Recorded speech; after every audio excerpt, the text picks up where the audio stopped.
Now we are going to solve a problem related to thermal stresses and strains in a simple bar. तो देखो हमारा question कहता है क्या, two parallel walls 6 meter apart are stayed together by a steel rod 25 mm diameter. मतलब कि दोनों की डिस्टेंस जो है वॉल की वो 6 मीटर है और उन दोनों के बीच में एक स्टील रॉड है 25 mm डायमीटर का, passing through metal plates and nuts at each and.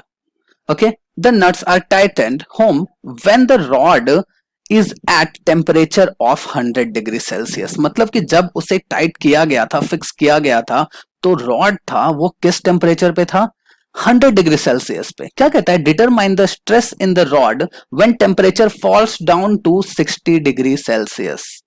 कि मतलब अभी स्ट्रेस फाइंड आउट करो, अभी टेम्परेचर डाउन हो रहा है ना, तो कुछ ना कुछ स्ट्रेस इंड्यूस होगा वहां पे.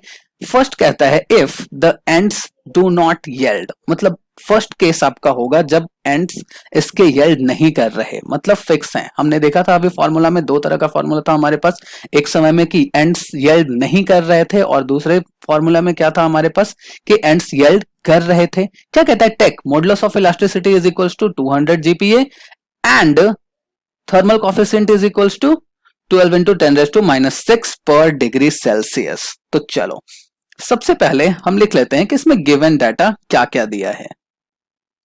तो गिवन दिया है सबसे फर्स्ट थिंग लेंथ है हमारा, है ना. लेंथ इज इक्वल्स टू कितना है, 6 मीटर है, तो 6 इंटू 10⁻³ mm कर लेते हैं उसे हम. देन डायमीटर दिया है हमारा, तो डायमीटर लिख लो आप, d इज इक्वल्स टू है 25 mm. नाउ उसके बाद क्या कह रहा है, डिक्रीज इन टेम्परेचर. तो टेम्परेचर यहां पे आपका कितना हो जाएगा, 100 माइनस 60, है ना. 100 से 60 पे जा रहा है तो कितना डिक्रीज हो रहा है, that is 40 degree Celsius. Now amount अभी जो येल्ड हो रहा है आपका, मतलब कि यहाँ पे डेल्टा की जो वैल्यू है आपकी आफ्टर, मतलब जो सेकंड वाले पार्ट में वो है 1 mm. नाउ और कुछ दिया हुआ है, मॉडुलस ऑफ इलास्टिसिटी दिया है मटेरियल का, वो क्या है, वो है modulus of elasticity that is 200 GPA. तो उससे हम कन्वर्ट कर लेंगे एमपीए में और उसे हम लिख सकते हैं न्यूटन पर M square. Now thermal expansion दिया है आपका, थर्मल एक्सपेंशन मतलब कि कोफिशिएंट ऑफ थर्मल एक्सपेंशन कितना है, 12 इंटू 10⁻⁻6 पर डिग्री सेल्सियस. तो देखो यहां पे हमें दो पार्ट में फाइंड आउट करने हमारे आंसर. फर्स्ट जिसमें कि हमारा एंड जो है वो येल्ड नहीं कर रहा है, तो चलो देखते हैं. तो फर्स्ट केस यहां पे हमारा होगा, कौन सा केस होगा हमारा, first one will be when the ends do not yield. क्या फाइंड आउट आपको करना है, स्ट्रेस. तो स्ट्रेस के लिए हमारे पास फॉर्मूला था, क्या था, stress is equals to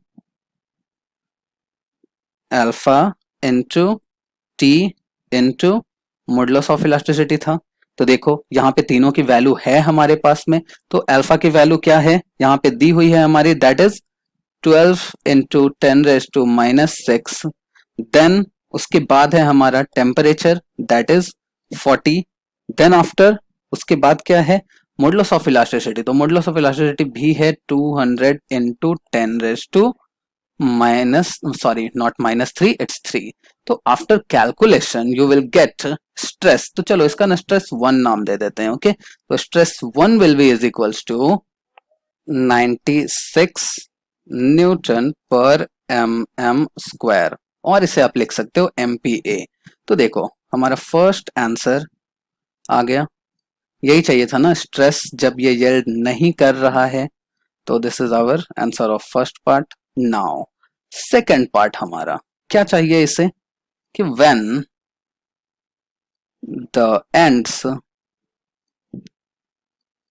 yield by 1 mm. तो क्या फाइंड आउट करनी है आपको, स्ट्रेस फाइंड आउट करनी है. चलो तो इसके लिए भी फॉर्मूला था हमारे पास में, क्या फॉर्मूला था, तो फॉर्मूला वाज, तो इसका नाम ना हम दे देते हैं स्ट्रेस 2.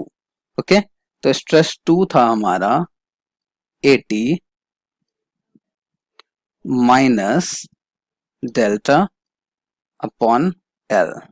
तो देखो बार बार मैं सारे टर्म्स को डेल्टा एल ए टी इसलिए कहता हूं क्योंकि पहले मैंने डिक्टेट कर दिया है कि ऑल दिस थिंग्स आर वो हैं क्या चीज। ओके, क्योंकि इजी होता है उसे बताना बार बार। तो देखो यहाँ पे हमें वैल्यूज इन सब के पहले से पता है।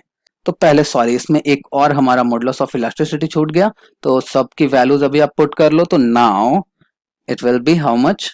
तो ए की वैल्यू हमारी है 12 इंटू 10⁻⁻⁶ इंटू टी की वैल्यू है हमारी वो है 40 माइनस। देखो अभी जब मल्टीप्लीकेशन थी तो बीच में मैंने कहीं भी ब्रैकेट नहीं दिया था इस पोर्शन में देखो, मगर यहाँ पे माइनस है तो बीच में ब्रैकेट देना आपको बहुत ज्यादा जरूरी है। तो यहाँ पे चेंज कितना हो रहा है, डेल्टा के जगह पे 1 रखेंगे हम।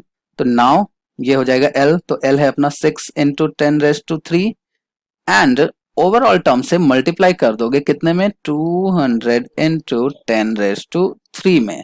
तो नाउ डायरेक्टली इसे आप ओवरऑल कैलकुलेटर में पुट करो and you will get the answer as 62.66666 है। तो इसे ऐसे ही छोड़ दो आप, न्यूटन पर mm²।